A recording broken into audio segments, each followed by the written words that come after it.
બોલીએ વિષ્ણુ ભગવાનની જય. મિત્રો, આજના વિડીયોમાં આપણે જોઈશું પુત્રદા એકાદશીની પૂજા વિધિ કેવી રીતે સરળતાથી ઘરે જ કરી શકાય છે. મિત્રો, નવદંપતિ વિધિપૂર્વક અને શ્રદ્ધાથી જો આ વ્રત કરી તેની વિધિપૂર્વક પૂજા વિધિ કરે તો તેને અવશ્ય સંતાન પ્રાપ્તિ થાય છે. તો આવો જાણીએ પુત્રદા એકાદશીની પૂજા વિધિ કેવી રીતે આપણે સરળતાથી ઘરે કરી શકાય. મિત્રો, અહીંયા વિડીયોમાં જોઈ શકો છો એ તમામ સામગ્રીઓ પૂજા વિધિ માટે આપણે જરૂર પડશે. તો એ તમામ સામગ્રીઓ આપણે પૂજા વિધિ કરતાં પહેલાં ભેગી કરી અને રાખી દઈશું અને ત્યારબાદ વિધિપૂર્વક ભાવથી લક્ષ્મીનારાયણ દેવની પૂજા કરીશું. સાથે સાથે ગણપતિજીની પણ પૂજા કરીશું અને ગાય અને વાછરડાની પણ આજના દિવસે આપણે પૂજા કરીશું, જેથી સંતાન સુખની પ્રાપ્તિ થાય અને સંતાનોનું આયુષ્ય લાંબુ બને અને જીવન સમૃદ્ધ બને. તો મિત્રો, આવો શરૂ કરીએ પૂજા વિધિ. સર્વપ્રથમ આપણા ઘરના પવિત્ર સ્થાનમાં પીળું વસ્ત્ર પાથરી એક સ્થાન બનાવો. સ્થાનને ગંગાજળથી પવિત્ર કરવું. ત્યારબાદ તેના પર ગુલાબની પાંદડીઓ રાખી એક આસન તૈયાર કરવાનું છે, જેમાં લક્ષ્મીનારાયણની મૂર્તિ અથવા તો ફોટોગ્રાફની આપણે સ્થાપના કરવાની છે. જો આપણી પાસે અલગ અલગ ફોટોગ્રાફ હોય તો એ અલગ અલગ રાખવા, અને સાથે હોય તો એ પણ આપ રાખી શકો છો. તો આ રીતે તેને સ્થાન આપવાનું છે. ત્યારબાદ ગુલાબની પાંદડી મૂકી ગણપતિ દાદાને આપણે સ્થાન આપીશું અને ત્યારબાદ દીપ પ્રજ્વલિત કરવાનો છે. મિત્રો, આ રીતે આપ તાંબાના લોટામાં શુદ્ધ જળ ભરી એને જમણી બાજુ એટલે કે મૂર્તિ અથવા તો ફોટોગ્રાફની જમણી બાજુ આપ રાખી શકો છો. આપ ન રાખો તો પણ ચાલે. તો અહીંયા આપણે એ જળને પણ અર્પણ કર્યું છે. ત્યારબાદ તેમાં ફૂલની પાંદડીઓ એટલે કે ગુલાબની પાંદડીઓ આપણે ઉમેરીશું અને ત્યારબાદ દીપ પ્રજ્વલિત કરવાનો છે. તો દીપ પ્રજ્વલિત કરી ભગવાન વિષ્ણુ, મા લક્ષ્મી અને ગણપતિજીને પ્રાર્થના કરવાની છે. ત્યારબાદ આપણે લડ્ડુ ગોપાલની પૂજા કરવાની છે. લડ્ડુ ગોપાલ એ શ્રીહરિનું બાળ સ્વરૂપ છે. તો એક પાત્રમાં ચંદનનો સાથિયો કરી તેની પર તુલસી પત્ર મૂકી લડ્ડુ ગોપાલની સ્થાપના કરવાની છે. તેને સ્નાન કરાવવાનું છે. સર્વપ્રથમ પાણીથી સ્નાન કરાવીશું. અત્યારે પોષ મહિનો અને શિયાળાનો સમય છે, તેથી ઠંડા પાણીથી સ્નાન ન કરાવતા થોડું ગરમ પાણી લઈ તેનાથી આપણે એમને સ્નાન કરાવીશું. ત્યારબાદ ગાયનું દૂધ અથવા તો પંચામૃતથી આપ સ્નાન કરાવી શકો છો. તો મિત્રો, અહીંયા આપણી પાસે જે ગાયનું દૂધ તેનાથી આપણે લડ્ડુ ગોપાલનું સ્નાન કરાવીશું. મનમાં ભાવથી ભગવાન વિષ્ણુ, લડ્ડુ ગોપાલનું સ્મરણ કરતા જઈશું. ત્યારબાદ ગંગાજળથી સ્નાન કરાવવાનું છે. તો આ રીતે લડ્ડુ ગોપાલને આપણે સ્નાન કરાવી મનમાં તેમનું ધ્યાન ધરીશું અને ભાવથી સ્નાન કરાવીશું. ત્યારબાદ તેના અંગોને આપણે સાફ કરવાના છે.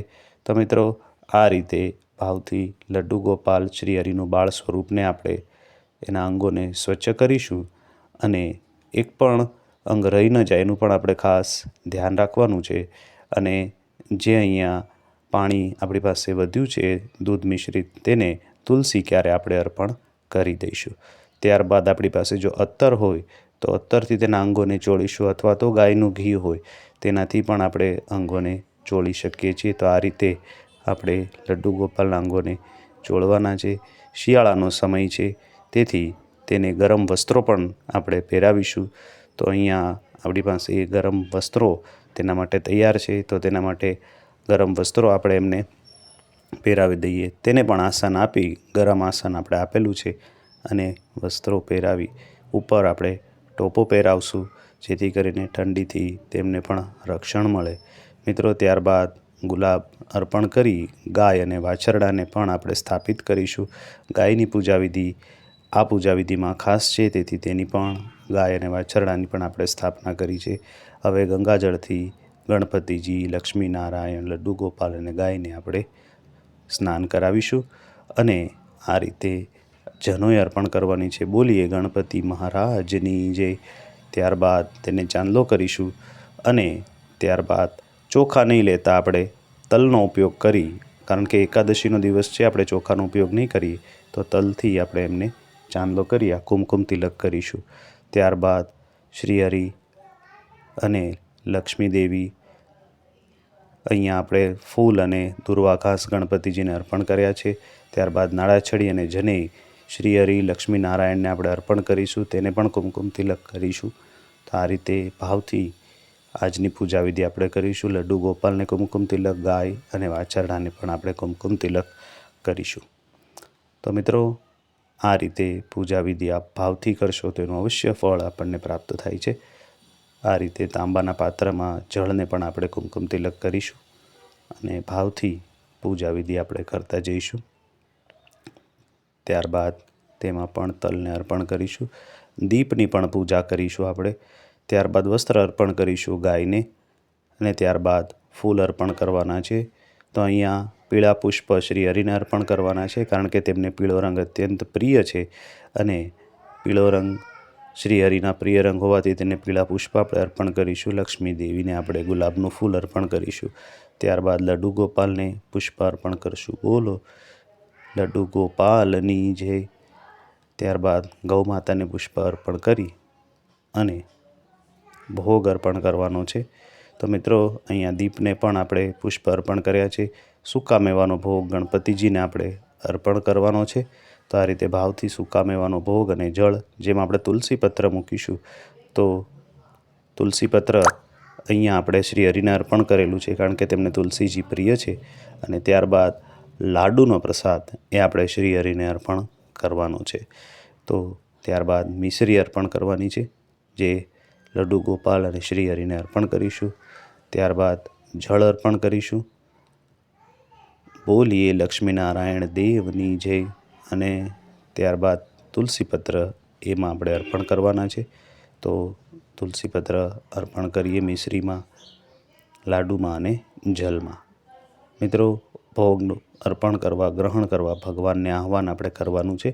ત્યારબાદ વાંસળી એ શ્રી હરિને, લડ્ડુ ગોપાલને આપણે અર્પણ કરીશું અને ત્યારબાદ હાથમાં ફૂલ લઈ આજની વ્રતકથાને આપણે વાંચવાની છે, સાંભળવાની છે. તો આપણી પાસે જે બુક હોય અથવા તો વ્રતકથાની આપણી પાસે જે માહિતી હોય એ પ્રમાણે વ્રતકથા સાંભળવી અને વાંચવી, કારણ કે વ્રતકથા વગર વ્રત અધૂરું ગણાય છે. તો નવદંપતીએ ભાવથી હાથમાં ફૂલ રાખી, ફૂલની પાંદડી રાખી આજની વ્રતકથા સાંભળવી. ત્યારબાદ આપણે ફળનો ભોગ અર્પણ કરવાનો છે. આપણી પાસે કોઈ રસાળ ફળ હોય તો એ પણ આપણે અર્પણ કરી શકો છો. અહીંયા શ્રીફળ લીધેલું છે. શ્રીફળ મિત્રો પાણીવાળી હોવું જોઈએ, જે શ્રી હરિને આજના દિવસે આપણે અર્પણ કરવાનું છે. અને તેમને પણ તુલસીપત્ર આપણે અર્પણ કરી ભગવાન લક્ષ્મીનારાયણની ભાવથી આજે આપણે આરતી કરવાની છે. તો આ ભાવથી આરતી કરો અને મનમાં શ્રી હરિનું સ્મરણ કરતા જાઓ. આરતી કર્યા બાદ મિત્રો પૂજા વિધિને આપણે પૂર્ણ કરવાની છે. તો અહીંયા આપ ભાવથી શ્રી હરિની આરતી કરી આજની પૂજા વિધિને આપ સંપન્ન કરી શકો છો. બોલીએ લક્ષ્મીનારાયણ દેવની જય. ઓમ નમો ભગવતે વાસુદેવાય. આ રીતે આપણે આજના દિવસે ભાવથી શક્તિ મુજબ દક્ષિણા અર્પણ કરવાની છે અને ભાવથી શ્રી હરિને પ્રાર્થના કરવાની છે કે યથાશક્તિ અમારી સમજણ મુજબ આજે અમે તમને ભોગ લગાવ્યો છે, આપની પૂજા કરી છે. આમાં કોઈ અમારાથી દોષ રહી ગયો હોય તો અમને માફ કરશો. મિત્રો જે જળ લીધું છે, તુલસી ક્યારે પધરાવી દેવાનું છે, ભોગ છે એ ઘરમાં આપણે વેચી દેવાનું છે પ્રસાદ સ્વરૂપે. દક્ષિણા બ્રાહ્મણને દાન કરવાની છે. શ્રીફળ પણ બ્રાહ્મણને દાન કરવાનું છે. અને ભાવથી ભગવાનને બે હાથ જોડી પ્રાર્થના કરવાની છે કે હે શ્રી હરિ, અમારી પૂજા અને ભોગનો સ્વીકાર કરો. તો મિત્રો આ પૂજા વિધિને અહીંયા પૂર્ણ કરીએ છીએ.